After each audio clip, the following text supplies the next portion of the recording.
النهاردة هنتكلم عن أحلى وأجمد أفلام أنيميشن ممكن تشوفها. لو بتحب الكرتون والمغامرات والضحك الفيديو ده معمول ليك. ولو عجبكم الفيديو ما تنسوش تعملوا سبسكرايب لقناة فيلم مختصر على يوتيوب، واكتب لنا في الكومنتات إيه أكتر فيلم أنيميشن بتحبه. حكاية النهاردة بتبدأ من بيت صغير جنب الجبال، وبنشوف ديناصور اسمه هنري عايش هناك مع مراته في بيت بسيط في مكان هادي بعيد عن الناس. هنري شغال مزارع وبيزرع في الأرض اللي قدام بيته، وبنعرف إن هو ومراته مستنيين البيض بتاعهم يفقس بفارغ الصبر علشان يبقى عندهم أسرة صغيره وجميله. وفي يوم من الأيام مرات هنري بتنادي عليه علشان يشوف لحظة خروج العيال من البيض، وأول بيضه بتفقس وبيطلع منها أول ديناصور بيسموه. بعديها بيجي التاني بيسموه باك، وآخر واحد فيهم بيطلع أرلو، وبيبان إنه أصغر واحد فيهم وبيكون خايف حتى يطلع من البيضة. الديناصورات التلاتة بيكبروا مع بعض وبيساعدوا أبوهم وأمهم في الأرض اللي بيزرعوها، بس بيبان على أرلو إنه خواف جدا، وخصوصا لما بيحاول يطارد الطيور بيجري منهم بدل ما يمسكهم. وفي مرة بيجري ورا طير وبيزحلق وبيكون هيقع في النهر، بس هنري أبوه بيلحقه في آخر لحظة وبيفضل يطمنه ويشجعه إنه مفيش حاجة تخوف وإنه لازم يكون شجاع. بعدها هنري بيقدر يجمع كمية أكل تكفيهم طول فترة الشتاء، وبيبدأ يعمل علامه، وبيروح هنري هو ومراته يقفوا برجليهم فوق السمعة اللي كانوا بنوها بالطوب، وبيقول لأولاده في يوم من الأيام كل واحد فيكم هيعمل إنجاز كبير يستاهل إنه يسيب علامة زي اللي أنا سبتها. وفعلا ليبي وباك بيقدروا يشتغلوا في الأرض وبيحققوا حاجات تستاهل وبيسيبوا علامتهم على الصومعة، بس أرلو لأ، بيفضل خايف حتى من الفراغ ومش قادر يعمل أي إنجاز حقيقي. بيحس أرلو إنه متضايق من نفسه جدا، وبيقرر إنه لازم يتغلب على خوف، وبيروح لوحده على حظيرة الفراغ، وهناك بيلاقي أخوه باك واقع على الأرض، وبيقول له بصوت ضعيف كده إنه بيموت علشان الفراخ هجمت عليه. لكن فجأة أرلو بيكتشف إن باك بيستهبل وبيسخر منه، وبيقول له إنه جبان ومش ديناصور على بعضه. وقتها أرلو بيتضايق وبيقول له أنا مش جبان، وبعدين أنا أصلا مش فارقة معايا العلامة الغبية دي ولا حتى عاوز أعملها. وساعتها أبوه بيقرر إنه يساعده بطريقته، بيصحيه من النوم بالليل وياخده معاه بعيد عن البيت ويقول له أنا عاوزك تروح لآخر المزرعة لوحدك. وبيمشي أرلو فعلا، وهناك بيلاقي قدامه حشرة صغيرة بيخاف منها في الأول، لكن فجأة الحشرة دي بتبدأ تنور وبتطير الحشر بعيد. وساعتها هنري بيبص لأرلو وبيقول له بص يا ابني، ساعات لازم تواجه خوفك علشان تقدر تشوف الجمال اللي في الرحلة اللي انت ماشي فيها. وفجأة الحشرات المضيئة بتبدأ تحاوطهم من كل ناحية، والمنظر بيكون مبهر، وبيبدأ أرلو يفهم إن طالما هو ماشي جنب النهر عمره ما هيتوه عن البيت، وإنهم لازم يلاقوا الطفل ده بسرعه قبل ما المطر يمحي آثار رجليه. وهما ماشيين أرلو بيتكعبل وأرنو بيتخبط ورجله بتتعور، وبيحزن هنري وبيقول له أنا آسف يا أرلو، كنت قاسي عليك، كنت بس عاوزك تتغلب على خوفك. وبيقرر هنري انهم يرجعوا على البيت، خصوصا بعد ما الجو بيبدأ يسوء والمطر بيزيد اكتر واكتر، وبيطلب من ارلو انه يجري بسرعه لان ميه النهر بتزيد. وفجأة الميه بتاخد هنري معاها، وبعد كام يوم بنشوف الام تعبانه جدا وهي بتحاول تخلص موسم الحصاد، وبتطلب من ارلو انه يساعدها ويشد حيله شويه لان لو ما خلصوش قبل ما التلج ينزل مش هيلاقوا اكل يكفيهم في الشتاء. وبتقول له انا عارفه ان الحياه بقت اصعب من غير باباك، بس لازم تعتمد على نفسك يا ارلو على قد ما تقدر. وبيطمنها أرلو وبيقول لها متخافيش يا ماما، مش هسمح إن ده يحصل أبدا ولا إننا نجوع مهما حصل. وبعدها أرلو بيكتشف إن الطفل اللي كانوا ماسكينه قبل كده مستخبي عندهم في الصومعة، بيتضايق جدا وبيجري وراه وبيتهموا إنه السبب في اللي حصل لباباه. بس وهما بيجروا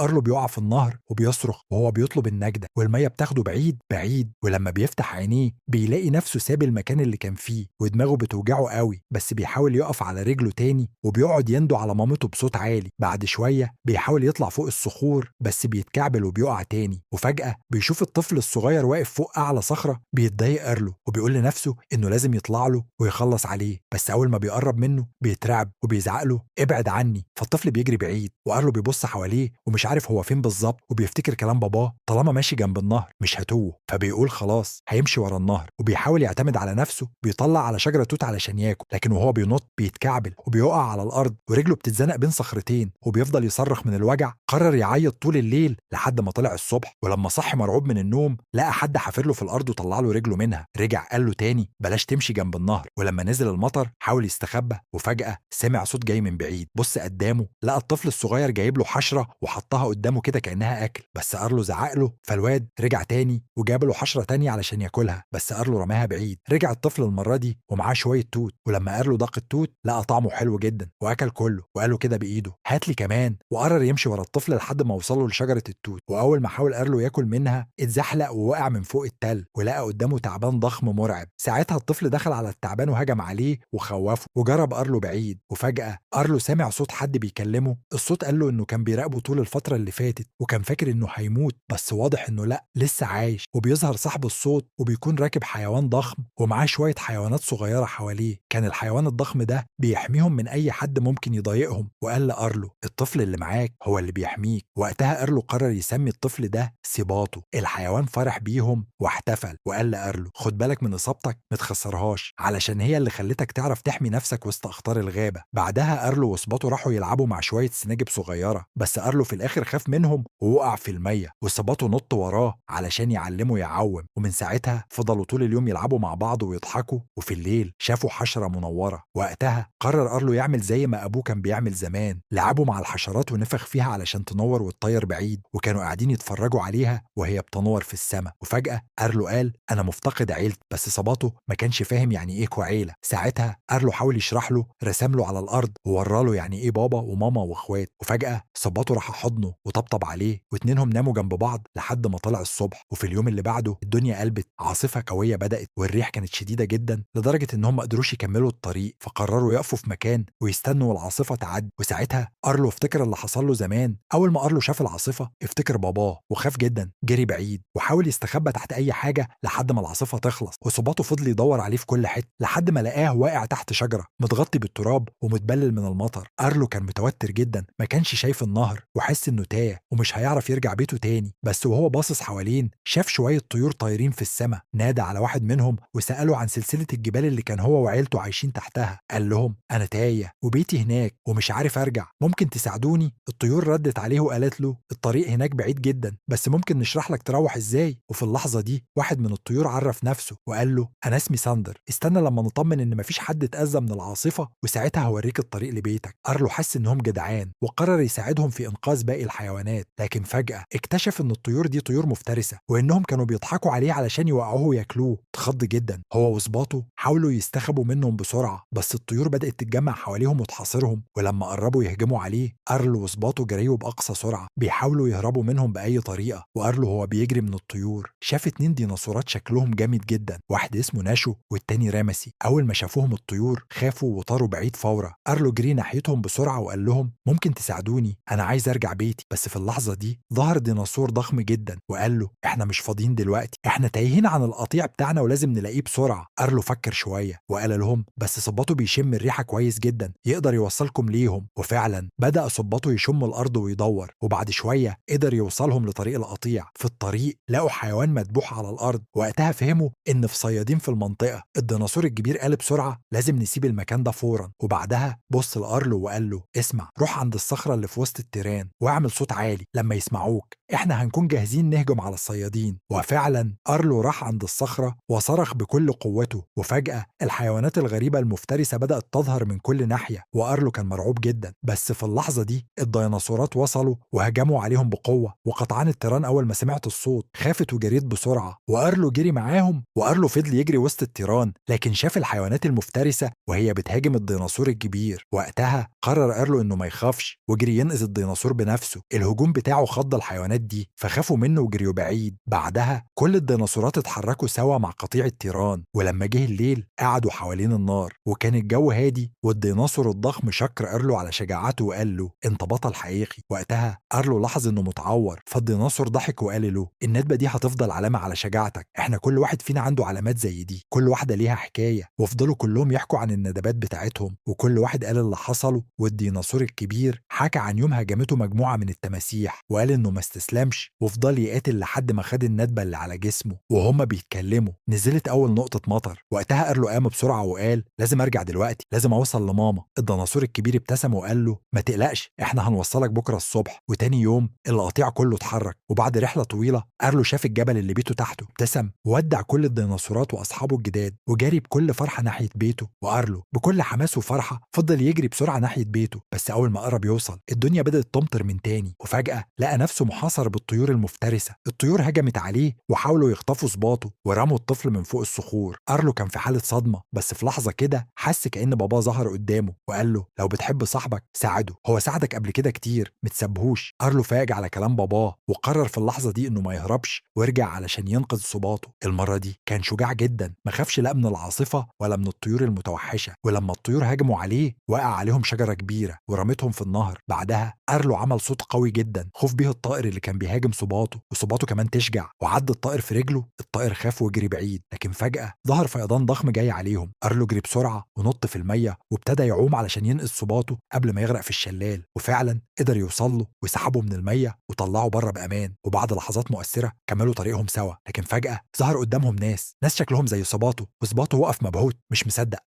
أهله كانوا قدامه بعد كل السنين وفرحوا بيه جدا وحضنوه، وكانوا مش مصدقين إنهم أخيرا لقوا ابنهم. كان فرحان جدا إنه أخيرا لقى أهله، جرى عليهم وحضنهم، وكان واضح قد إيه هو كان مشتاق ليهم. أما أرلو كان واقف بيتفرج وقلبه موجوع شوية، بس ابتسم وقرر إنه يسيب صباطه مع أهله لأن ده المكان اللي يستحق يكون فيه. أرلو كمل طريقه لوحده ورجع على بيته، ولما وصل أمه جريت عليه حضنته وكانت مش مصدقة إن ابنها لسه عايش. ولأول مرة من وقت طويل العيلة كلها اتجمعت تاني، وأخيرا أرلو طلع على الصومعة وساب علامته علشان باباه يكون فخور بيه من السما. حكاية النهاردة بتبدأ بولد صغير اسمه أندي بيكون قاعد بيلعب بلعبته المفضلة وودي، وباين عليه إنه بيحبها أكتر من أي لعبة تانية. وبينما هو قاعد يلعب مامته بتنادي عليه علشان يساعدها في تحضيرات عيد ميلاده، فبيقوم ويسيب وودي. وأول ما أندي بيمشي بنشوف جوزي بيبدأ يتحرك وبيطلع إنه عايش، وكمان باقي الألعاب بيصحوا وبيتحركوا، وبنفهم إن كل لعبة فيهم بتتحرك وبتتكلم، بس بيخلوا نفسهم ساكتين ومتحركوش قدام الأطفال علشان يفضلوا فاكرين إنهم مجرد ألعاب. وقتها وودي بيجمع كل الألعاب وبيعمل اجتماع وبيقول لهم إنهم لازم يخلوا بالهم من بعض كويس جدا علشان لما يجوا ينقلوا البيت الجديد ما حدش منهم يضيع أو يتساب وراهم. وبيفكرهم كمان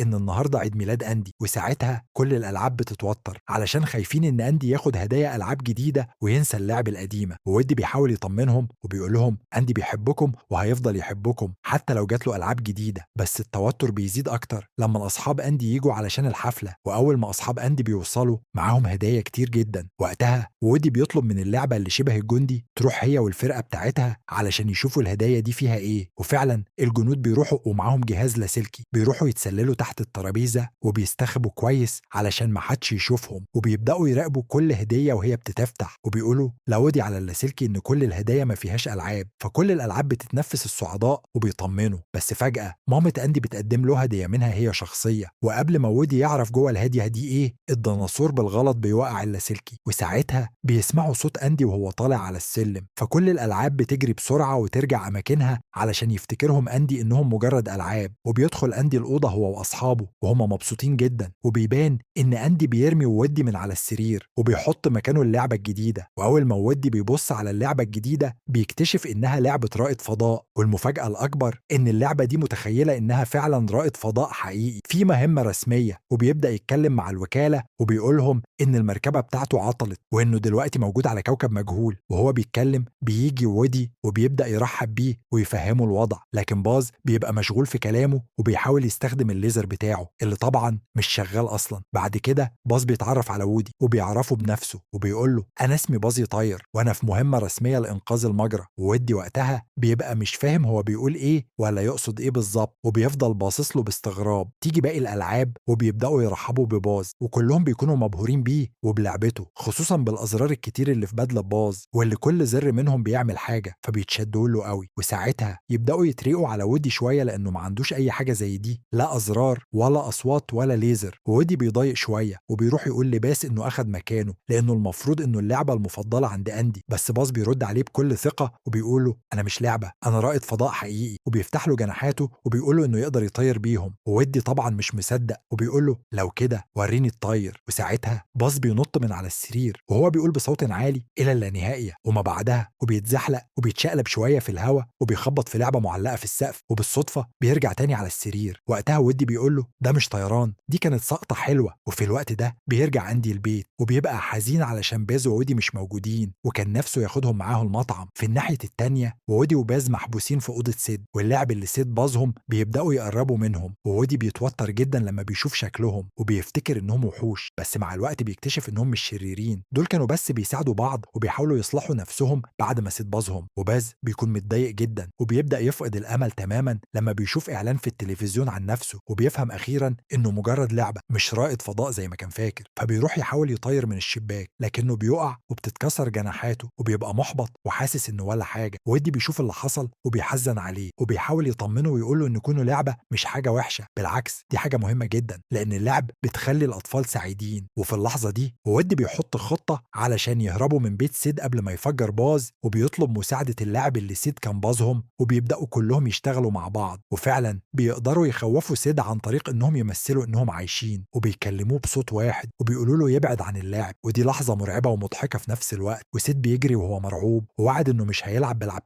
تاني. وودي وباز بيجروا بسرعة علشان يلحقوا أندي قبل ما يمشي، وبيجربوا يركبوا في العربية لكن بيتأخروا وبيبدأوا يجروا وراها. وودي بيستخدم صاروخ كان سيد لازقه في ظهر باز وبيشغله، وبينطلقوا بسرعة في الهواء، وبيفتكر باز إنه هيطير فعلا، بس وودي بيقوله إن دي مش طيارة، ده وقوع بشياكة. وفي الآخر ودي وباز بيقدروا يوصلوا للعربية وينزلوا جوه الصندوق مع باقي اللاعب، وكلهم بيفرحوا جدا وبيفهموا إن وودي كان صادق، وبيرجعوا يبقوا أصدقاء تاني. وفي الكريسماس بيبقى كل اللاعب قاعدين مترقبين الهدايا الجديدة اللي ممكن تيجي. حكاية النهاردة بتبدأ بالفار ريمي اللي كان بيعشق الشيف جاستو، أشهر طباخ في باريس، علشان كان دايما بيقول إن الطبخ لأي حد مش بس للناس اللي اتعلموه. ريمي بيحكي عن نفسه وإزاي هو فار مختلف عن باقي الفاران، بيحب يطبخ وبيحب يتذوق الأكل، بس بفضل حاسة الشم القوية اللي عند ريمي قدر يكتشف إن في أكل مسموم، وفعلا أنقذ العيلة كلها من التسمم. ومن ساعتها بقت الفاران تروح لريمي كل شوية علشان يقول لهم الأكل اللي معاهم فيه سم ولا لأ، بس ريمي كان دايما زعلان إنهم بياكلوا من الزبالة، وافضل يقول لهم إحنا نستاهل ناكل أكل نضيف زي البني آدمين. باباه رد عليه وقال له الناس بيرموا الأكل في الزبالة، يعني خلاص مش عايزينه، بس ريمي ما اقتنعش وفضل مصر على رأيه. وفي يوم قرر ياخد أخوه إيميل ويطلعوا يسرقوا أكل نضيف من مطبخ الناس من غير ما يكون مسموم. وساعتها كانت صاحبة البيت مشغلة التلفزيون وبيسمعوا خبر موت الشيف جستو اللي ريمي كان بيحبه جدا. وفجأة الست بتصحى وبتشوف ريمي وإيميل في المطبخ، بتصرخ وتبدأ تجري وراهم وهم بيجروا بكل قوتهم وبيهربوا منها. وفي وسط الهروب ريمي بياخد معاه كتاب الطبخ بتاع جستو وبيهرب بيه. وبيكمل ريمي قصته بعد ما هرب من الست، بيتوه عن أهله وبيقع في المجاري، وبيفضل ماسك في كتاب الطبخ بإيده كأنه آخر حاجة فضلاله. يفضل يعوم في الميه جوه مواسير الصرف لحد ما يوصل لمكان مهجور شوية، بيقعد هناك لوحده، مفيش لا صوت ولا نور، بس بيبص على كتاب جستو وبيقلب صفحاته، وبيبدأ يتخيل إن الشيف جستو قدامه بيكلمه. جستو بيقول له بص قدامك يا ريمي، شوف العالم وانسى اللي فات. الكلام ده بيشجع ريمي جدا وبيخليه يقوم وياخد نفسه ويطلع من المجاري للشارع، يبدأ يتحرك وسط البيوت ويشوف الناس ماشية والأنوار والشوارع، ويفضل ماشي لحد ما يشوف المطعم اللي عليه اسم جستو. بيبقى طاير من الفرحة. أنا في باريس. في الوقت ده جوه مطبخ المطعم الشيف الكبير سكانر بيكون موجود، وبيلاقي شاب واقف مستنيه اسمه لينجاويني. لينجاويني بيقول له إنه ابن واحدة كانت قريبه من الشيف جستو، وبيسلم له جواب من مامته وبيقول له من فضلك خليني أشتغل هنا حتى لو هكنس بس. فسكانر يوافق وفعلا يعينه كعامل نظافة. في نفس اللحظة بيكون ريمي دخل المطبخ من غير ما حد يحس، بس بيتزحلق وبيقع جوه الحوض. بيطلع بسرعة ويستخبى، وأول ما يشم ريحة الشوربة يلاحظ إن في حاجة غلط. لينجويني كان حاول يدي لمسته في الشوربة وبوظها تماما. وقتها ريمي مش قادر يسكت، بيبدأ يحط شوية بهارات وشوية مكونات بحرفنة علشان يرجع طعم الشوربة زي الفل. وبالصدفة الشيف سكانر بيجي وبيزعق للينجويني جامد لأنه لعب في الأكل من غير إذن، بس قبل ما يطرده مساعد الشيف بيجي وبيقول له الشوربة اتقدمت للزبون وعجبته جدا. الجارسون وقتها بيجري ورا سكانر وبيحاول يوقفه قبل ما يزعق أو يطرد حد، بس ما بيلحقش، وسكانر بيبقى هيطرده فعلا. بس فجأة الجارسون بيدخل وبيقول له الشيف الزباين بيسألوا على اللي عمل الشوربة، عاوزين يعرفوا مين اللي طبخها. ساعتها سكانر بيتفاجئ ويدخل يشوف بنفسه ويكتشف ان الشوربة فعلا عجبتهم جدا، بس طبعا هو كان متضايق وبيشك في لينجويني. وقتها بتدخل كوليت الطباخة الشاطرة جدا وبتدافع عنه وبتقول له ما ينفعش تطرده، كفاية ان الزباين حبوا الشوربة. سكانر بيتعصب اكتر ويقول لهم تمام هو اللي هيعمل الشوربة تاني، بس المرة دي احنا هنقف ونراقبه ونعرف هو عمل ايه بالظبط. ريمي وقتها كان لسه في المطبخ، ولما بيسمع الكلام ده بيخاف وبيجري علشان يهرب، بس سكانر بيشوفه وبيصرخ بأعلى صوته وبيأمر لينجاويني انه يمسكه ويتخلص منه فورا. لينجاويني بيخرج براها المطعم والفار ريمي في ايده وكان خلاص هيرميه في المية، بس فجأة بيصرخ من غير ما يقصد، وساعتها بياخد نفس ويفكر. بيقول له يعني انت عملت الشوربة وعجبت الناس، يبقى اكيد تعرف تعملها تاني صح؟ ومن اللحظة دي بيقرر يحتفظ بيه وياخده معاه على البيت. لما بيوصل بيقعد يفرجه على المكان الصغير اللي عايش فيه، وريامي كان فرحان جدا خصوصا لما شاف من الشباك برج ايفل يقعد يتفرج عليه وهو حاسس انه في حلم، وبعدها ينام وهو مبسوط. وتاني يوم الصبح لينجويني لينجويني بيصحى يلاقي ريمي محضر له الفطار بكل اهتمام، بيروحوا سوا للمطعم ولينجويني بيقرر يخبي ريمي في هدومه،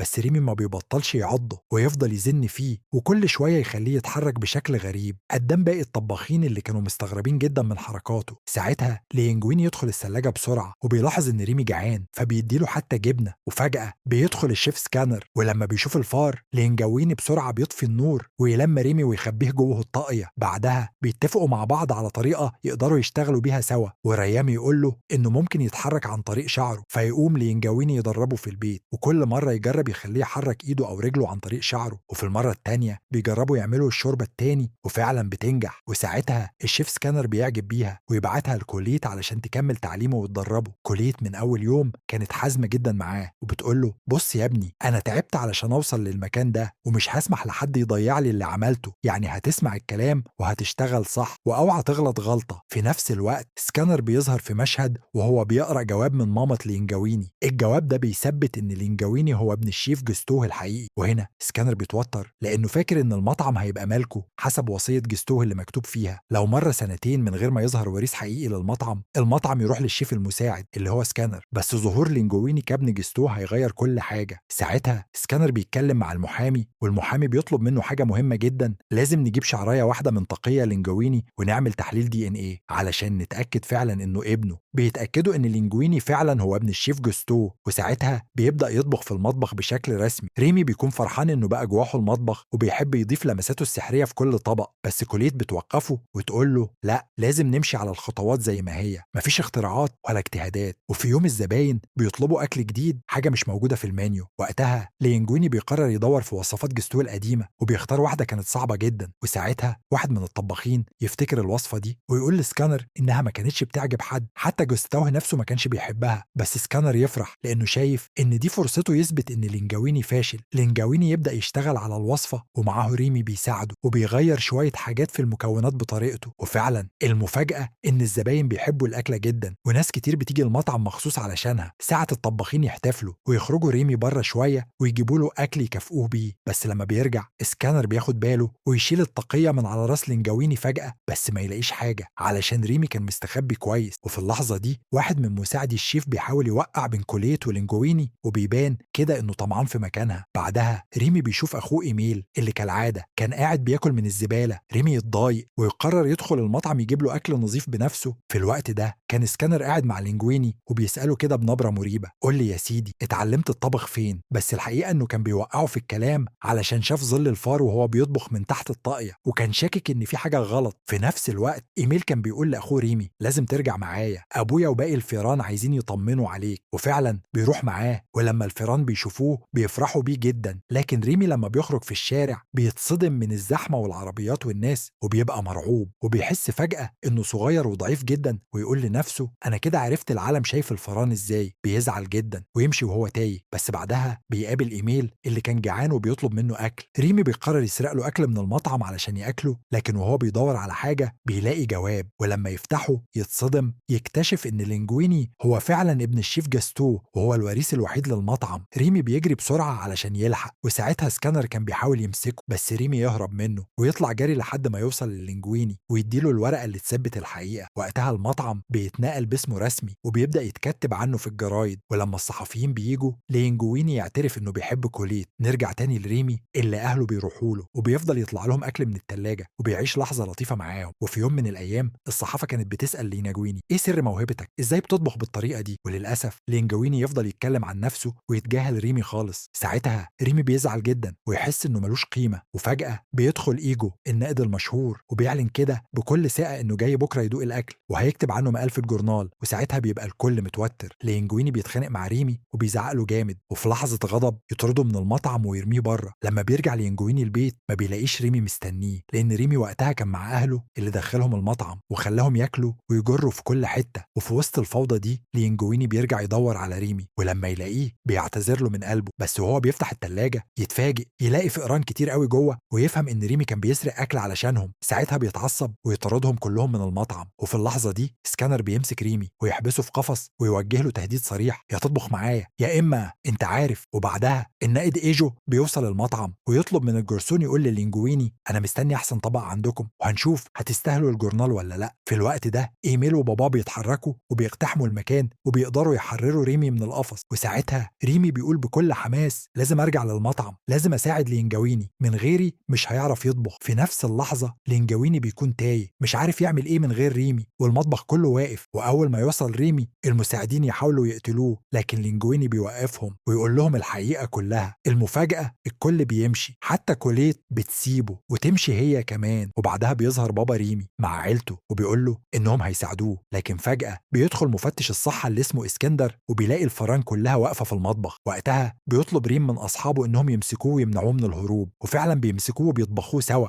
أما إنجويني فبيقدم الأكل للزبائن، وبعدها كيلتو بترجع علشان تساعدهم لأنها افتكرت كلام جيستو لما قال الطبخ للجميع. وقتها بيقرر الفار ريمي إنه يعمل للنائد إيجو طبق خلطبيطة بالصلصة، ولما بيخلصوا إنجويني بيقدمه للناقد بنفسه وهو خايف جدا من رد فعله. لكن المفاجأة الناقد بينبهر بطعم الأكل وبيقول لإنجويني إن الطعم خرافي، لكنه حاسس إن مش هو اللي طبخ الطبق ده. فبيقول له لو عايزني أعرف مين الشيف الحقيقي استناني بعد ما الناس تمشي. وفعلا لما المطعم يفضى بيشوف الفار لكنه ما بيعملش أي رد فعل وبيمشي في هدوء. بعد كام يوم إيجو بيكتب مقال جميل وبيقول فيه مش أي حد يقدر يكون فنان، لكن الفنان ممكن يجي من أي مكان. وبيعترف إنه منبهر بالشيف العبقري اللي في مطبخ جوستو وإنه بيعتبره أفضل شيف في فرنسا كلها. لكن للأسف مفتش الصحة بيرجع وبيقفل المطعم للأبد. بس ما تقلقوش لأن بعدها لينجويني وريمي وإيجو بيفتحوا مطعم صغير وبيقدموا فيه أحلى أكل ممكن تذوقه في باريس. حكايتنا النهاردة بتبدأ في ملجأ للحيوانات اسمه البحيرة الفضية. بنت صغيرة اسمها بيني بتدخل الملجأ وبتعجب بكلب صغنن، فبتقرر إنها تتبناه وتلبسه طوق مكتوب عليه اسمه الجديدة بولت. بعد 5 سنين بنشوف بيني وهي بترد على التليفون، بتلاقي باباها بيتكلم وهو بينهج وخايف وبيقول لها إن في مشكلة في الشغل بتاعه وإنها مينفعش ترجع البيت. وبيفهمها إن بولت ده هيقدر يحميها لأنه عمل عليه تعديلات جينية خلته عنده قدرات خارقة. فبتاخد بيني الكلب بولت وبتبدأ تراقب البيت من بعيد بمنظار مكبر. في اللحظة دي بتشوف واحد اسمه الدكتور كاليكو وهو بيقول إن أمر الدكتور اتظبط، وبيسأله واحد تاني إذا كان الدكتور اعترف. فبيرد كاليكو إنه لازم يتكلم واللي هيموت. والد بيني بيرفض يعترف، فكاليكو بيبعت واحد من رجاله عشان يستلم طردة هيساعده ويخلي الدكتور يعترف. بيني بتمشي ورا الراجل ده لحد ما بيختفي فجأة من قدامها. فجأة بتظهر عربية وبتحاول تخطف بيني، لكن في اللحظة دي بولت بيقف قدام العربية والعربية بتتقلب لمجرد ما بتلمسه. بولت بيمسك بيني في بقى ويجري بيها فوق جثث الناس اللي اتقلبوا. بيني بتسأل السواق عن مكان كاليكو فبيخاف السواق ويعترف لها انه في بوليفيا. وبعدها بيني بتهرب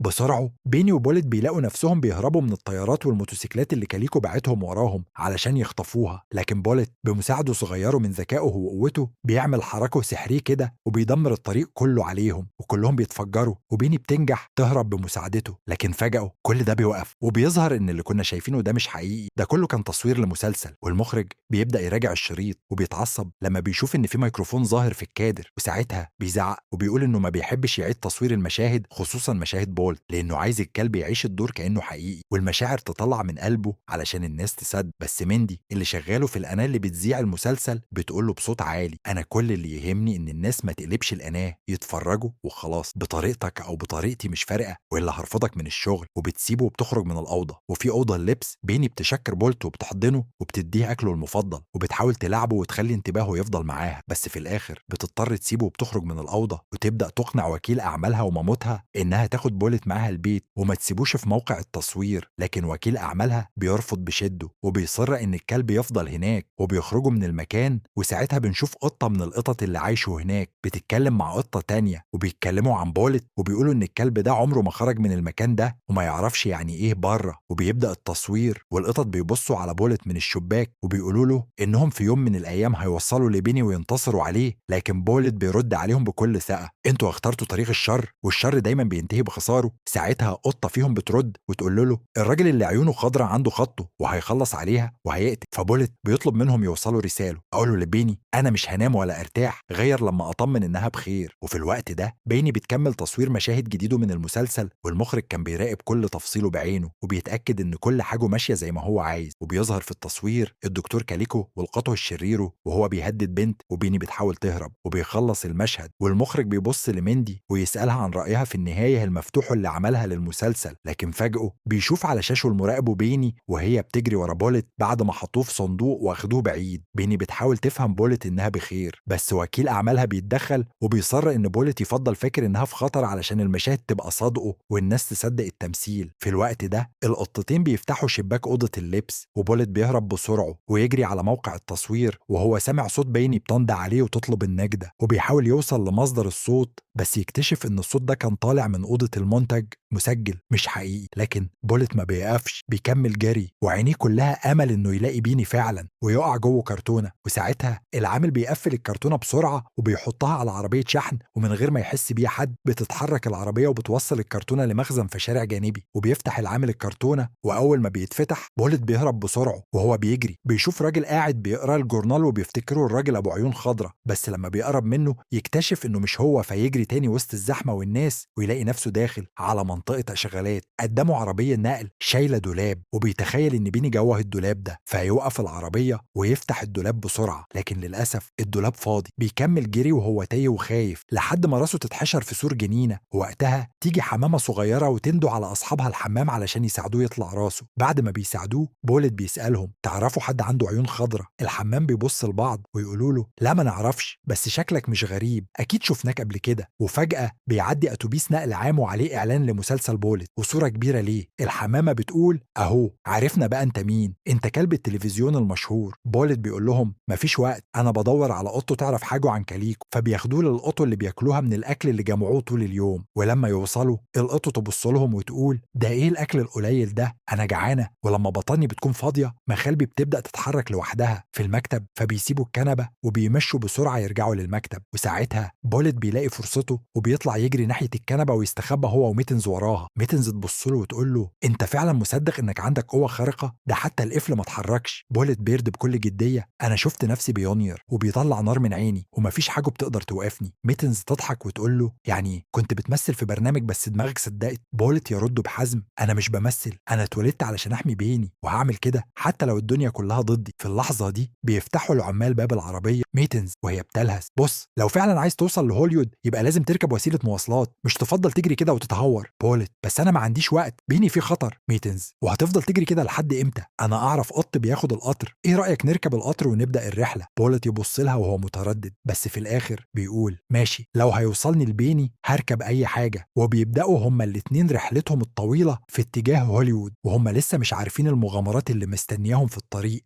يتعلم من ميتنز ازاي يعيش زي الكلاب العاديين، وانه مش لازم يبقى خارق علشان يكون قوي، وان القوة مش في اللي بيطلع نار من عينه، القوة في انه يعرف يواجه الحقيقة ويحمي اللي بيحبهم حتى من غير قوة. وهم لسه في الطريق بيظهر هامستر صغير جوه كرة بلاستيك اسمه راينو اللي بيكون معجب ببوليت جدا وبيعتبره البطل الخارق الحقيقي وبيقرر ينضم ليهم في رحلتهم لهوليوود. بوليت بيقول له انا مش بطل خارق زي ما بتفتكر، لكن راينو بيرد بحماس انا شفت كل حلقاتك وحتى لو ما عندكش قوة انت اكتر كلب شجاع شفته في حياتي. وبيكمل التلاتة رحلتهم وهم مش بس رايحين لهوليوود، ده رايحين يكتشفوا نفسهم ويعرفوا ان الصداقة والشجاعة مش محتاجين قوة خارق، محتاجين قلب. وبيمشي قدامهم وبيقول لهم على فكرة مجنونة هننط من فوق الجسر على سطح القطر وهو معدي. ميتنز بتقول له انت اتجننت، بس راينو يقنعها ولما ترفض بيرميها من فوق وبعدها بينط هو وبوليت وبينزلوا على سطح القطر. فعلا ميتنز بتقع على سلم القطر وبوليت بيعرض نفسه للخطر علشان ينقذها، وراينو بيفتكر انها بتحاول توقعه فيحاول يمنعها. وفجأة التلاتة بيقعوا من القطر وبعدها بتحاول القطة تفهم لبوليت انها شايفاه بطل بس مش علشان عنده قوة خارقة، علشان هو فعلا عنده قلب كبير. وبيفهم الكلب بوليت في اللحظة دي إن كل اللي كان بيعمله في المسلسل مجرد تمثيل، يعني مفيش قوة خارقة ولا حاجة، وده بيصدمه جدا. القطة بتثبت له الكلام ده وبتقول له من أول ما خرجت من موقع التصوير قواك ما اشتغلتش ولا مرة. بوليت وقتها بيتضايق وبيحاول يثبت العكس، لكن كل مرة بيحاول فيها يفشل والقطة تفضل تتريق عليه. وفي وسط ما هما بيتناقشوا بتظهر عربيات السيطرة على الحيوانات الضالة وبيمسكوهم هما الاتنين، واللي بيشوف اللي حصل ده هو الفار راينو من بعيد وبيفضل متابعهم. وفي نفس الوقت مدير أعمال بيني بيحاول يخدعها وبيجيب لها كلب شبه بولت بالظبط، بس هي بتقفشه من أول نظره وبتعرف إنه مش بولت الحقيقي وبتزعق له وبتقول له أنت فاكرني مش هعرف كلبي. ومن دي بتدخل عليهم وبتحاول تقنع بيني إنها ترجع تكمل التصوير، وبتقول لها لو وقفنا المسلسل ناس كتير هتخسر شغلها والموسم هيبوظ. وبتحاول تقنعها إنها تنسى بولت وتركز في شغلها، لكن بيني بتفضل زعلانه ومش مقتنعه. وفي اللحظة دي بولت بيكون محبوس هو والقط في عربية الحيوانات وبيحاول يهرب، بس القط بتقول له محدش بيخرج من المكان اللي رايحين عليه غير لو حد اشتراك، وده نادر جدا. وبيفضلوا يحاولوا يهربوا، وفي اللحظة اللي بولت بيحاول فيها يستخدم قوته الباب بيتفتح وبولت بيقع بره العربية ومعاه القط. بولت بيتبسط جدا ويفتكر ان قوته اشتغلت أخيرة، بس بعدها بيكتشف ان اللي فتح الباب هو راينو، فبيزعل جدا وبيقول لنفسه يعني حتى دي ما كانتش قوتي، انا فعلا ما عنديش اي حاجة مميزة. بولت وقتها بيكون محبط وحاسس انه مش نافع، بس راينو بيحاول يشجعه وبيقول له انت نسيت، انت طول عمرك بطلي، انا نفسي من زمان انقذ بنت صغيره زيك وابقى بطل. بمساعده راينو بولت بياخد نفسه وبيقول لازم ينقذ ميتن، وبيروحوا للمكان اللي كانت محبوسه فيه، وفعلا بيوصلوا هناك وبيلاقوا الشرطيه خرجت من الباب علشان سمعت اصوات غريبه. بولت بيدخل بسرعه علشان ينقذ ميتن، وهي اول ما بتشوفه مش بتصدق انه رجع علشانها وبتقول له انت فعلا جيت. بولت بيفتح الباب وهي بتخرج منه بسرعه وبيجروا سوا علشان يهربوا، بس الشرطي بيشوفهم وبيجري وراهم وبيحصل حريق في المكان، بس بيقدروا يهربوا في اخر لحظه. وهما في الشارع بيلاقوا عربيه شحن كبيره فبيستخبوا جواها، وراينو بيقعد يفرح ويقول انا كده اشتركت في خط انقاذ حقيقي، اخيرا بقيت بطل. بولت بيبص له وبيقول له انا فعلا ما عنديش قوه خارقه. فميتنز بتبص له وبتقول له بابتسامه ومين قال ان لازم يبقى عندك قوه، انك تكون كلب عادي وتحس بالحياه ده احلى من اي قوه. وبتبدا تحكي له عن جمال الحياه العاديه وانه مش لازم يبقى خارق علشان يكون مميز، وبتطلب منه يطلع راسه من الشباك علشان يحس بالهوا، وفعلا بيعمل كده. وبيفضلوا هما التلاتة يضحكوا ويلعبوا سوا جوه العربيه وهما بيتنقلوا من مكان للتاني. وفي لحظه جميله ميتنز بتفاجئهم وبتقول لهم تعالوا ورايا، وبتاخدهم لمكان هادي وبتفرجهم على بيت صغير عملته بنفسها ليهم، وهي متحمسه وبتقول ايه رايكم ده بيتنا الجديد بس بولت. وبيدخل بولت جوه الاستوديو وبيفضل يدور على بيني، وفي اللحظه دي بيبدا تصوير مشهد في المسلسل وبيكون في نار حقيقيه في المكان، وبتتحصر بيني جوه الديكور وسط اللهب وبتحاول تهرب لكن بيقع فوقيها حاجه وبتتزنق، وكل الناس بتبص لبعض ومش عارفين يعملوا ايه. وفجأة بيظهر بولت وسط الدخان وبيجري ناحيه بيني من غير ما يفكر، وبيوصل لها وبيعض الحديد اللي ماسكها وبيشده لحد ما بيتكسر، وبياخدها في حضنه وبيستخبى معاها تحت الترابيزه بعيد عن النار، وبيعمل صوت الهوا اللي بينهم دايما بيعمله علشان تطمن. وبيني بتسمعه وبتبص له بدموع في عينيها وبتحضنه جامد وبتقول له انا كنت عارفه انك هتيجي تنقذني يا بولت. وساعتها بيوصل رجال الانقاذ وبيطفوا الحريق وبيلاقوا بيني وبولت سالمين، وبعدها بيتنقل المشهد لمكان هادي وبيظهر بولت قاعد مع بيني وميتنز وراينو كلهم مع بعض عايشين حياه هاديه وبسيطه وبعيده عن التمثيل والاضواء. والراوي بيقول في بعض الاوقات البطل الحقيقي مش لازم يكون عنده قوه وخرقه، اوقات بيكون بس كلب عنده قلب كبير وعايش علشان يحمي اللي بيحبهم. وبيخلص الفيلم وهم قاعدين كلهم سوا. حكايتنا النهارده بتبدا باول ضحكه لطفل واللي معاها بتتولد جنيه جديده، الطفله بتضحك والنبته اللي بتتولد منها الجنيه بتبدا تطير في السماء لحد ما توصل للتاني نجمه على اليمين اللي بتاخدها على طول لارض الجنيات. اول ما بتوصل هناك الجنيات بيستقبلوها بفرحة وبيودوها للشجرة الكبيرة بتاعة تراب الأساطير. كل الجنيات بيتجمعوا حواليها ويحطوا النبتة في نص الشجرة ويرشوا عليها شوية من تراب الأساطير، وفجأة بتظهر جنية بس صغيرة كده على قدها. في اللحظة دي بتيجي الملكة بنفسها وبتقول لها أهلا بيكي في أرض الجنيات، وبتمد إيديها وتفتح لها جناحاتها علشان تقدر تطير. بعدها كل مملكة من ممالك الجنيات بتحط رمزها قدام الجنية الجديدة زي مملكة التلج والمية والنباتات وغيرهم كتير. فالجنية الصغيرة بتسأل الملكة هو ايه ده كله؟ فالملكة بترد الرموز دي هتساعدك تكتشفي موهبتك. الجنية بتبدأ تروح لمملكة المية بس مفيش حاجة بتحصل، تجرب تاني مع مملكة النباتات وبرضه نفس الحكاية، تفضل تجرب مملكة ورا التانية لحد ما في الآخر شاكوش صغير بيتحرك ناحيتها وبيبدأ ينور جامد جدا. الجنيات بيتجمعوا حواليها منبهرين، وواحدة منهم بتقول أنا عمري ما شفت حاجة بتنور كده، حتى لما نسمة جت أرض الجنيات ما كانتش كده.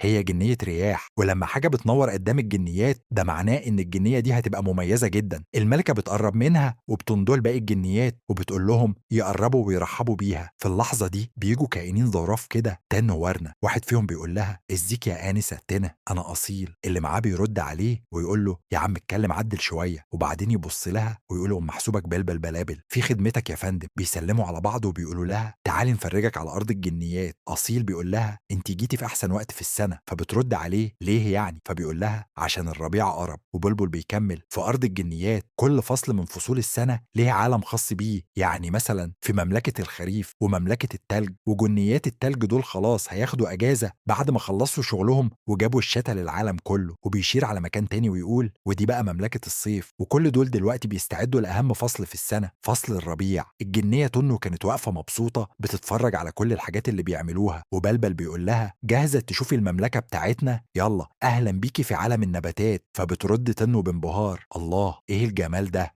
أصيل بدأ يعرفها على كل حاجة بيعملوها، وكمان خدها على بيتها الجديد. قالت لهم وهي متفاجئة ده بيتي أنا. فأصيل رد وقال احنا كنا نفسنا إن الجنية الجديدة تبقى مننا، علشان كده جهزنا المكان وعملنا لك شوية هدوم، بس يعني هيطلعوا كبيرين عليكي حبتين عشانك لسه صغننة. بلبل قال لها يلا خلصي بسرعة وتعالي على ورشة الجنيات، مشيرة هتفرح بيكي جدا. وسابوها ومشيوا. ساعتها تنو بدأت تظبط لبسها، وفي الخلفية بلبل بيقول لأصيل هو أنت ليه جبت غوز المقاس 5؟ مش قلت لك 7؟ أصيل قال له لا يا عم أنت اللي قلت لي 5.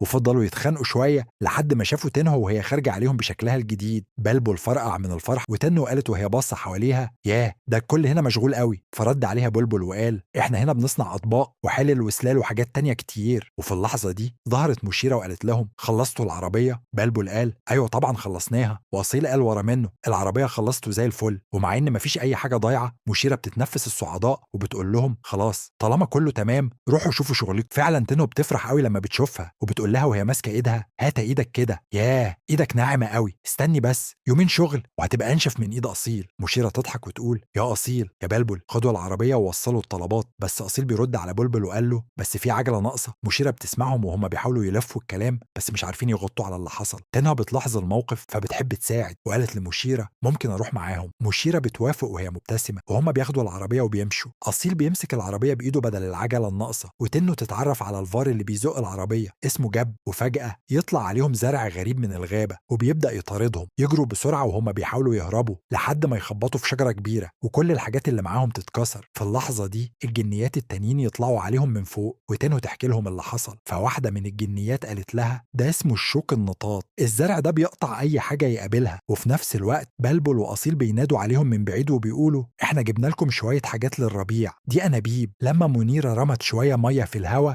ندى رسمت قزح في الجو. تنهو اتنبهرت من اللي شافته وقالت لها انت هتعملي بيه ايه؟ ندى ابتسمت وقالت لها هاخده معايا لارض الناس. تنهو استغربت وقالت يعني ايه ارض الناس؟ ندى ردت وقالت ده المكان اللي بنحول فيه الشتاء للربيع. فوز قالت وانا هحضر الفطار لكل الحيوانات. وردة قالت وانا هفتح كل النباتات. ومنيرة قالت لهم وعلشان نوصل هناك بنطير لحد ما نوصل لتاني نجمة وهو على اليمين، وبعدين نكمل على طول لحد أرض الناس. تنهو قالت لهم وهي متحمسة باين كده إن أرض الناس جميله قوي. يودعوها ويمشوا وهم في الطريق تنهو تشوف نسمة وهي بتحول الهوا لرحيق. تنهو قالت لي معاها روحوا انتوا وانا هحصلكم. راحت نسمة، بس نسمة اتفاجئت واتخضت من وجودها. فتنو وقفت اللي كانت بتعمله وقالت لها انا اسفة. بس نسمة بصت لها بقرف ومشيت. تنهو راحت وراها تاني وقالت لها ايه موهبتك؟ نسمة ردت وقالت لها انت شايفة ايه؟ تنهو بصت وقالت وهي متفاجئة يا نهار ابيض هو انت بتاعت اللقاح؟ بتاعت اللقاح انا جنيه بيطير بسرعه ودي موهبة نادرة، كل الجنيات هنا بيعتمدوا عليا. تنهو قالت لها وهي فرحانة ده زي اللي انا بعمله بالظبط، يعني احنا كده زي بعض. نسمة اتضايقت وقالت لها ببرود انا بغير الطبيعة اما انت بتاعت اطباق وحلال، وده معناه ان الربيع ما بيعتمدش على التنهي الغبية. تنهي اتصدمت وقالت لها انا لما اروح ارض الناس هثبت لك احنا قد ايه مهمين. نسمة ضحكت ضحكة مستفزة وقالت لها لما مين تروح ارض الناس؟ تنهو قالت بحماس انا. نسمة قالت بسخرية طبعا انتوا ليكوا اهمية كبيرة هناك وانا هستنى اشوف. ومشيت سابتها. وتنو هي كمان مشيت، بس كانت زعلانه جدا من اللي نسمة قالته. وهي ماشيه شافت حاجه بتلمع على الشط، رحت لها ولقيت كمان شويه حاجات. فضلت تلعب بيهم وتلمهم وبعدها طارت بيهم على المخزن. بلبل قال لها وهو مستغرب ايه الحاجات دي؟ قالت له تنو معرفش. اصيل قال دي حاجات تهيه وبيبقى اصلها من ارض الناس. فجاه جت مشيره وقالت لها انا مش عاوزاكي تضيعي وقتك في الحاجات دي، وهي بتلم وتمشي. بلبل قال لها يلا نستعد علشان مراجعة الملكة الليلة. تنو استغربت وقالت يعني ايه مراجعة الملكة؟ قال لها الملكة النهاردة هتراجع كل حاجة، الجنيات عملوها عشان الربيع، وسابها ومشي. تنو قالت لنفسها دي فرصة حلوة قوي علشان اثبت نفسي قدامهم، وفضلت طول الليل سهرانة بتخترع شوية حاجات علشان توريهم للملكة. اشتغلت كتير كتير جدا، والجنيات بدأوا يستعدوا لمراجعة الملكة. الملكة وصلت والوزير قال بصوت عالي ابدأوا عزف. المزيكا بدأت والملكة كانت مبسوطة بكل حاجة. الوزير قال لها أول ما ظهور الظهر تتفتح هناخد الربيع لأرض الناس. فجأة تنو قطعت كلامهم وقالت أنا نسيت حاجة. الوزير قال لها لا. قالت له تنو وهي فرحانة كويس، أنا اخترعت شوية حاجات علشان الجنيات يستخدموها في أرض الناس. الكل استغرب وبص عليها، وتنو طلعت أول اختراع. حطت بندق وفضلت تدوس عليه، بس البندق طار من الآلة وراح خبط في السنجب. قالهم وهو بيحاول يفهم يعني عشان أنا غلبان تعملوا فيا كده؟ الوزير حاول يوقفها وقال لها كفاية كده شكرا، لكن الملكة قالت له سيبها تكمل. تنو طلعت الاختراع التاني وقالت لهم ده رشاش للورد، شغلته، بس فجأة رش المية كلها على الوزير وغرقه، وكانت لسه هتكمل لكن الملكة قالت لها بهدوء هو محدش قالك؟ تنو استغربت وقالت قالوا لي ايه؟ الملكة قالت الجنيات بتوع النت ما بيروحوش أرض الناس، كل الحاجات دي بتعملها جنيات الطبيعة. تنو اتصدمت وسكتت شوية، وبعدين قالت عادي أنا كده كده ما كنتش أعرف أروح. نسمة كانت واقفة من بعيد فرحانة قوي وبتضحك في سرها. الكل كان زعلان على تنو، وهي رجعت للمخزن حزينة وقالت لمشيرة نسمة عندها حق، النات مالهمش لازمة وعشان كده احنا ما بنروحش أرض الناس. مشيرة بصت لها وقالت لها انت مش جنية نور ولا مية ولا حيوانات، انت تنو ولازم تكوني فخورة بده. وكملت كلامها وقالت ولما تقدري تكبري وردة ولا تمسكي النور ساعتها بس تقدري تروحي أرض الناس. وسابت تنو ومشيت. تنو فضلت واقفة بس المرة دي مركزة وعجبتها الفكرة. وتاني يوم كل الجنيات راحوا لشجرة تراب الأساطير علشان ياخدوا شوية تراب يروحوا بيه لأرض الناس، واللي كان بيديهم التراب كان تميم هو اللي بيوزعه. تنو بتروح لهم والكل بيتفاجئ علشان كانوا فاكرينها لسه مكتئبة. تنو قالت لهم أنا مش لازم أبقى واحدة من التانت، أنا عايزة أغير موهبتي، يعني مثلا أبقى جنية مية أو نور أو أي حاجة تانية. الكل اتصدم وقالوا لها مفيش حد هنا بيغير موهبته. تنو زعلت جدا وقالت لهم انتوا بتعملوا حاجات جميلة قوي وأنا بعمل شوية حلل وخلاص. ندى قالت لها أنا هساعدك. فوز كملت وقالت وأنا كمان، وقرروا كلهم يساعدوها. ندى خدتها على المية وقالت لها أول وأسهل حاجة ممكن تتعلميها هي قطرات الندى على شبكة العنكبوت. باقي الجنيات كانوا بيشجعوها، وندى قالت لها بصي هتمسكي قطرة الندى كده وترصيها بالطريقة دي. تنو بتحاول لكن القطرة فرقعت في إيديها. ندى قالت لها بهدوء اهدي انت هتنجحي. تنو بتحاول تاني ومرة كمان وثالثة، لكن برضه بتفشل وما بتعرفش تعملها، فبتمشي وسايبة القطرة على الشبكة. القطرة بتنزل تاني وبتخبط في باقي الجنيات. في نفس الوقت بلبل وصيل كانوا بيشتغلوا. وصيل حط البتاع دي في ودنه علشان كان بيصدع، وبلبل بياخد باله ان تنها ورانه مش موجودين، فبيقول له يا اصيل ما شفتش تنها ورنه؟ اصيل بيرد عليه بكل هدوء يا رب يا عم نخش الجنه. بلبل يستغرب. تنها يرد اصيل تاني لا يا عم مش عاوز حنه، تيجي مشيره وتقاطعهم. فين تنها ورنه؟ بلبل يتلخبط. راحت مع جبنه تجيب شويه حاجات. جبنه تسمع اسمها وتقول في حد ناداني. فبلبل يحاول يعدل الكلام لا قصدي راحت تجيب جبنه. في الناحيه التانيه منيره بتحاول تعلم تنو ازاي تبقى جنيه نور. بتقول لها بصي امسكي النور كده وحطيها هنا. بيروحوا للبق اللي مستنيين النور. منيره ترمي لهم شويه فوشهم ينور. البق دول بيكونوا متحمسين ومستنيين النور يجي من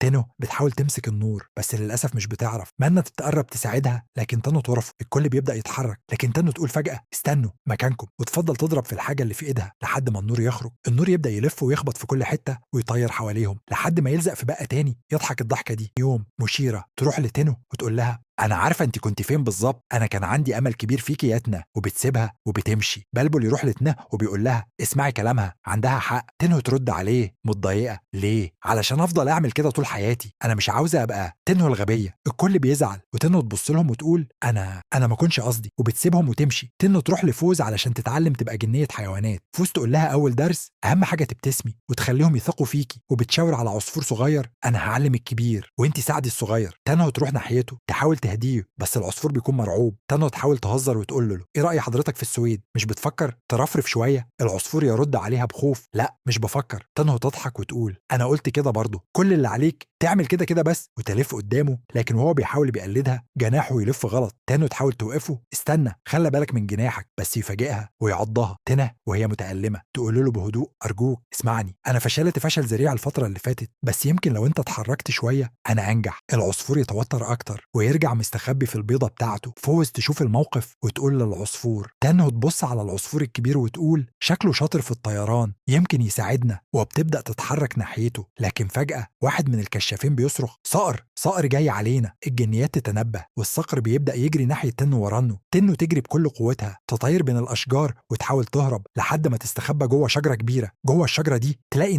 نسمة تستغرب وتقول انت بتعملي ايه هنا؟ ده مخبئي. لكن الصقر بيبدأ يضرب الشجرة بمنقاره، الشجرة بتتهز ونسمة تقع وتنو تنزل وراها. نسمة تلاقي نفسها قدام الصقر مباشرة وهو خلاص هياكلها، لكن في اللحظة دي كل الجنيات يرموا فاكهة عليه بسرعة. الصقر يتفاجئ، يتلخبط ويطير هارب. الكل بيضحك على المنظر، لكن نسمة تبص لتنو وتقول انت كنت هتوديني في داهية. تنو ترد انا كنت بحاول اساعدك. نسمة ببرود تقول يبقى تبطلي تحاولي وترجع لاصحابها. تنو تبص حواليها وتحس انها فعلا ملهاش مكان، تجلس لوحدها وتقول بحزن انا كده عمري ما هروح ارض الناس. وهي ماشية تلاقي قدامها البتاعة دي صندوق صغير، تفتحه وبيجي لها فكرة. تنو تلاحظ خرم صغير في نص الجهاز، تفضل تدور حواليه وتشوف ناقصه ايه. وفجأة تلاقي البتاعة دي، تشدها وتلاقيها بتلمع، تركبها مكانها وتبدأ تلف فيها. وفجأة الجهاز اللي كانت بتصلحه يطلع موسيقى، صوت حلو بيملى المكان، واصحابها يسمعوا الصوت ويجروا عليها، يبصوا على اللي عملته ويبقوا مبهورين جدا. وردة تقول لها وهي فرحانة انت مش واخدة بالك انت عملتي ايه، دي موهبتك يا تنة، انت بتخترعي وبتصلحي الحاجات اللي زينا ما نعرفش نعملها. ندى تضيف مين بقى يفرق معاه ارض الناس طالما عنده الحاجات الجميلة اللي بتعمليها دي. تنة تبص لهم وتقول انا اللي يفرق معايا، نفسي اشوف الحاجات دي بتيجي منين. اصحابها يبصوا لبعض ويقولوا لها فكري شوية وهتعرفي ان كلامنا صح. بس تنه ما تردش وتوفى مكانها ساكتوا وهما يسيبوها ويمشوا. بعدها تنه تروح لنسمة وتخبط على بابها وتقول لها ممكن تعلميني، انا عاوزه ابقى جنيه طيران زيك. نسمة تفتح الباب وتبص لها ببرود وتقفله تاني. تنه ما تيأسش وتفضل تتحايل عليها انت املي الوحيد، كل اصحابي سابوني، ساعديني لو سمحتي. نسمة تفكر لحظه وبعدين تفتح الباب وتقول لها ماشي هساعدك. وتبدأ المهمة، يبعتوا للغابة علشان تنه تبدأ التدريب. واول حاجة لازم تعملها تمسك الشوك النطاط وتنه. تبدأ اول خطوة وتعمل دايره من الخشب علشان تصطادوا بيها. بس الشوك النطاط جوه الدايره اللي عملتها وبتقول لجبنه جاهز. جبنه بيرد بخوف لا، لكن تنه بتحاول تطمنه ما تخافش، عددهم 7 أو 8 بالكتير. يبداوا يتحركوا بحذر ونسمه بتتفرج عليهم من بعيد وهي مش مصدقه. تنه تشوف الشوك النطاط تجري وراهم وتفرد العصايتين وبمهاره تمسك 2 منهم وبتحبسهم جوه الدايره. نسمه تروح تفتح لهم الباب تاني، لكن تنه تفضل تجري ورا الباقي. بس فجاه الامور تخرج عن السيطره، الشوك النطاط يتحولوا لجيش كامل يكسروا الدايره الخشبيه ويقتحموا ارض الجنيات. بيبداوا يدمروا كل حاجه قدامهم، كل الاستعدادات اللي كانت معموله للربيع كل حاجه بتبوظ. تنو تروح تشوف الخراب اللي حصل والجنيات يبصوا لها باستغراب وعتاب ويسالوها انت عملتي ايه. تنو تدافع عن نفسها كنت بحاول بس امسك الشوك النطاط. لكن ورده ترد بحزم مفيش جنيه زراعه في العالم تقدر تمسكهم بالشكل ده. وساعتها الملكه توصل وتشوف اللي حصل وتتصدم من الدمار اللي قدامها. تنو تقف قدامها بكل شجاعه وتقول دي غلطتي، انا السبب في كل ده، وتعتذر للملكه وبتسيبهم وبتبعد وهي حزينه جدا. الملكه تجتمع مع الوزراء وتقول بحزم الربيع لازم يجي في ميعاده، ما ينفعش نتاخر. الملكه تبص حوالينها وتشوف الرعب في عيون الجنيات وتقول بهدوء لو ما جاش الربيع في ميعاده ممكن يحصل خلل في العالم كله. الكل يسكت في توتر وبتسال مشيره الملكه هل ممكن نعيد تجهيز كل حاجه في الوقت اللي فاضل. مشيره تفضل تحسب وتحسب وبعد لحظه صمت تقول بيأس مستحيل. القلق ينتشر وكل الجنيات بيترعبوا من اللي جاي. وفي الوقت ده تنو تمشي بعيد وتوصل لشجرة تراب الأساطير وتقعد قدامها حزينة. وتمين حارس الأساطير بيشوفها من بعيد، يقرب منها ويسألها انت كويسة؟ تنو تبتسم ابتسامة حزينة وتقول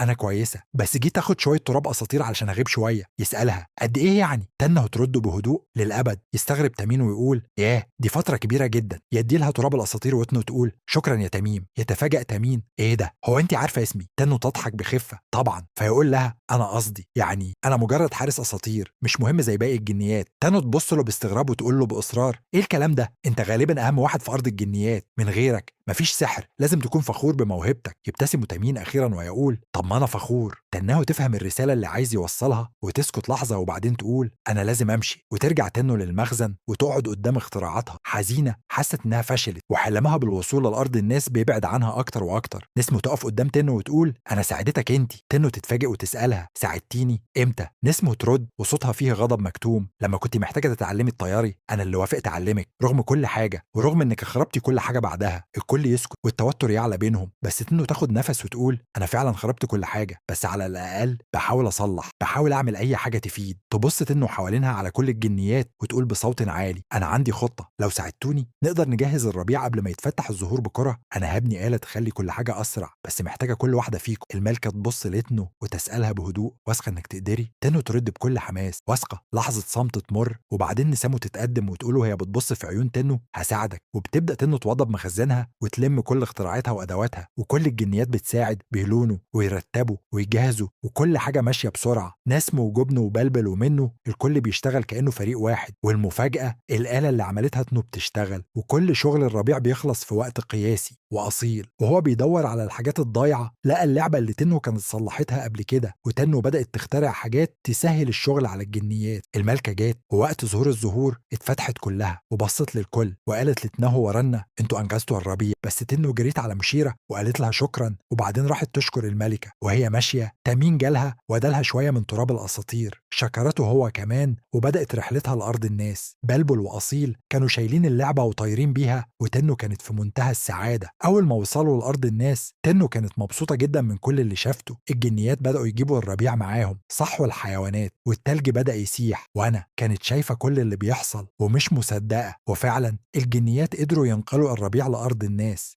وبتبدأ مهمة تانا رشت شوية من تراب الأساطير على اللعبة، وفجأة اللعبة طارت ومشيت تدور على البيت اللي المفروض تروح له. تنّو فضلت تلف على بيوت كتير لحد ما وقفت قدام بيت معين وبصيت من شباك الأوضة وانبهرت. كل حاجة حواليها كانت جديدة وغريبة. وفجأة بنت صغيرة دخلت الأوضة. تنّو خبطت على الإزاز وبسرعة جريت تستخبى. البنت فتحت الشباك وشها نور من الفرحة، كانت لقيت لعبتها. طلعت المفتاح وشغلتها وكانت فرحانة جدا. ساعتها مامتها ندهت عليها وقالت لها تعالي يا ويندي. وتنحوا ورانا كانوا طايرين من الفرح، أصلهم رجعوا اللعبة لصاحبتها